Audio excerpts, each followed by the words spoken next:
जुमे की छुट्टी खत्म।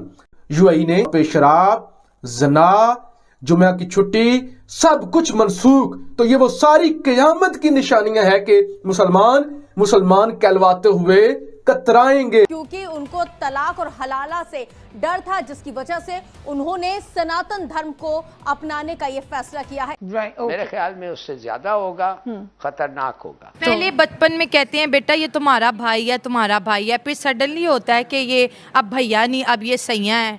ये जो इतना बड़ा एक जंप हमें करवाते हैं कज़न मैरिजेज में, क्या दिल के जज्बात होते हैं उस टाइम। फिर शादी के बाद अचानक मुंह से भाई निकल जाए तो उससे भी मसला होता है। तलाक और हलाला के डर से इकट्ठी 3 तलाकों को जुर्म करार दिया जाए, ऐसा करने वाले को सजा भी मिले। इंडिया किस तरीके से आगे जा रहा है, मोदी साहब दुबई जा रहे हैं और जिस तरीके से उनके रवाबत दुनिया में बढ़ रहे हैं, क्वाड पे क्वाड वो बना रहे हैं। 7 ममालिक ने मोदी साहब को हाईएस्ट अवार्ड दिए। आज मैं आपको मुसलमानों के वो काले कारनामे दिखाऊंगा अगेन। तो साइंटिफिकली भी बहुत मतलब ख़राब इसके अंदर रिजल्ट्स निकलते हैं, क्योंकि बच्चों में थैलेसीमिया अब आजकल तो बहुत ज़्यादा आ रहा है। एक मुसलमान मुल्क में एक इंडियन आके उस पर चढ़ाई कर रहा है, मतलब आप यूके को तो छोड़ दें, ये सऊदी अरब को आप देख लें कि यहाँ पे पाकिस्तानियों की, मतलब अब हम इस एक्स मुस्लिम वेव में आपने क्यों सोचा कि आप इस्लाम छोड़ के, क्योंकि कई लोग जो हैं इस्लाम को छोड़कर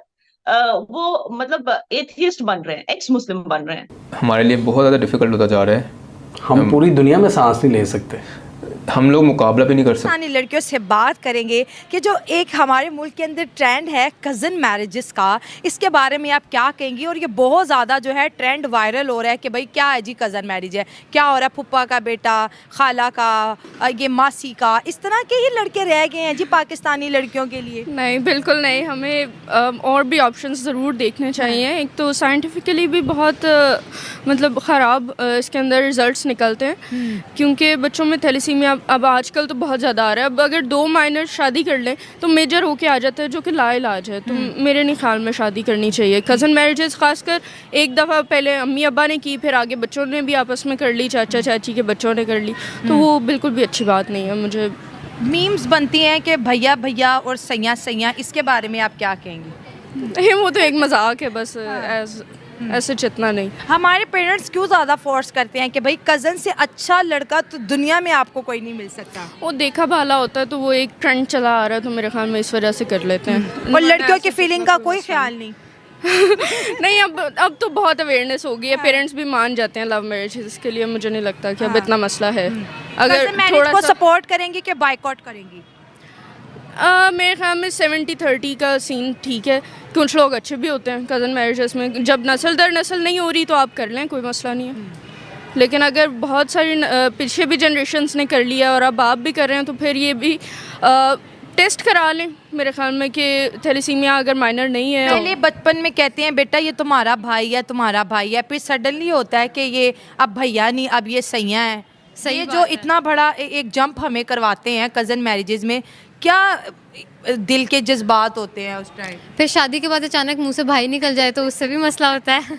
हाँ, कि भाई की बोली। हाँ, बिल्कुल ऐसा ही है। तो पेरेंट्स को जो देख रहे हैं उनको क्या से, दुनिया तो है बायकॉट कर रही है, जैसे हमारे साथ नेबरिंग कंट्री इंडिया है, उसमें भी बहुत से मुसलमान हैं 25-26 करोड़, लेकिन वो भी बायकॉट कर रहे हैं कि कज़न मैरिज नहीं होनी चाहिए। ये आने वाली नस्लों के लिए बहुत ज़्यादा जो है ना जेनेटिकली डिसऑर्डर का जो वजह बनती है। बिल्कुल, अगर मतलब जो सोसाइटी है वो इस चीज़ को साइंटिफिकली भी देखे। दुनिया को जो मुसलमानों से सबसे बड़ी शिकायत है वो ये है कि इनके दोहरे म्यार क्यों, और उन दोहरे म्यारों की वजह से दुनिया इनको मुनाफिक समझ। ये बात सच है कि ये जितनी गंदी हरकतें हमें नजर आती हैं, सरतन से जुदा, मंदिरों पे हमला, चर्चेस तोड़ देना, बाहर ऊंची ऊंची गला फाड़ फाड़ के अजाने देना, ये मेजॉरिटी ऑफ मुसलमान ऐसे नहीं है। लेकिन अगर इनका 1 या 2% भी करें, क्योंकि मुसलमानों की तादाद बहुत ज्यादा है, इसलिए दिखने में ऐसे लगता है जैसे सारे मुसलमान ऐसे हैं। तो मान लिया सारे मुसलमान ऐसे नहीं है, लेकिन जो वो मुसलमान जो ये हरकतें नहीं करते, वो इस तरह के मुसलमानों को कॉल आउट क्यों नहीं करते। जब मुसलमान के ऊपर, चाहे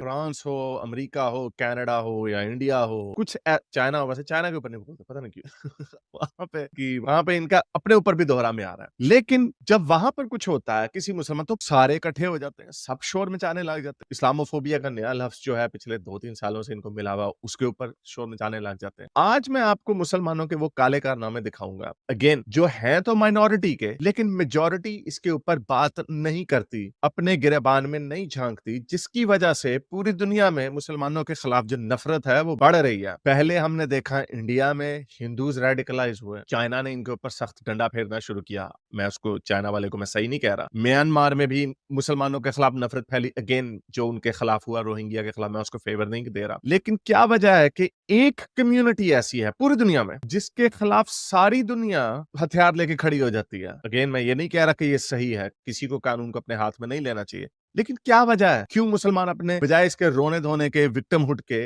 अपने अंदर अपने गिरेबान की तरफ नहीं झांकते और मजीद रेडिकलाइज हो जाते हैं और मजीद जंगजू होते चले? क्या ऐसी वजह है? आपको क्या लगता है क्यों मुसलमान जब इनके ऊपर कोई हिजाब के ऊपर बात हो जाए या किसी भी इनके किसी इशू के ऊपर बात हो जाए तो ये सारे इकट्ठे होकर शोर मचाने लग जाते हैं, लेकिन जब इनके अपने लोग हिंदुओं के साथ, क्रिश्चियनों के साथ, यहूदियों के ऊपर जुल्म करते हैं तो जो इसमें हिस्सा नहीं लेते वो उन लोगों को कॉल आउट क्यों नहीं करते? पाकिस्तान के मौलवियों को क्यों नहीं पेलते? ठीक है, पाकिस्तान में एक छोटी सी लेफ्ट विंग की एक क्लास है जो उभर रही है, जो मौलवियों को ताना दे रही, जो मौलवियों के खिलाफ शोर मचा रही है, लेकिन वो तकरीबन सेकुलर और एथियस्ट टाइप के लोग हैं, बड़े छोटे से लोग हैं। ज्यादातर लोग क्यों नहीं शोर मचाते? तो चले चलते हैं आज की वीडियो की तरफ। तो जैसा कि मैंने आपको बताया कि मुसलमानों के रवैये पूरी दुनिया में लोगों को रेडिकलाइज कर रहे हैं। इंडिया में हमें कहते हैं जी बीजेपी आ गई, अगर आई भी और बीजेपी अगर आप ये कहते हैं कि बड़ी फार राइट की हिंदू कॉम्प्रेस किस्म की पॉलिटिकल पार्टी, तो क्यों आई? क्यों पहले 50-60 सालों में वो मुसलमानों को अपीस करते रहे? पहले उन्होंने वहां पे आपकी लोकल शरिया लॉ भी रखे, आपको अपीस करते रहे। ठीक है, छोटे मोटे दंगे होते रहते थे, लेकिन उसके अलावा जो उनकी स्टेट है वो सेक्युलर रही और वो अपनी सेक्युलर स्टेट के ऊपर प्राइड फील करते थे। लेकिन अब वो सेक्युलरिज्म को सेक्युलरिज्म कहते हैं क्योंकि उन्हें ये लगता है कि जो कांग्रेस पार्टी है वो मुसलमानों को अपीस करती है। अपीस करने के बावजूद भी जो वहां के मुसलमान है, अगेन मैं सारों की बात नहीं कर रहा, वहां पे उन्हें ऐसे लगता है कि वो पहले मुसलमान है, इंडियन बाद में है, तो हिंदुओं को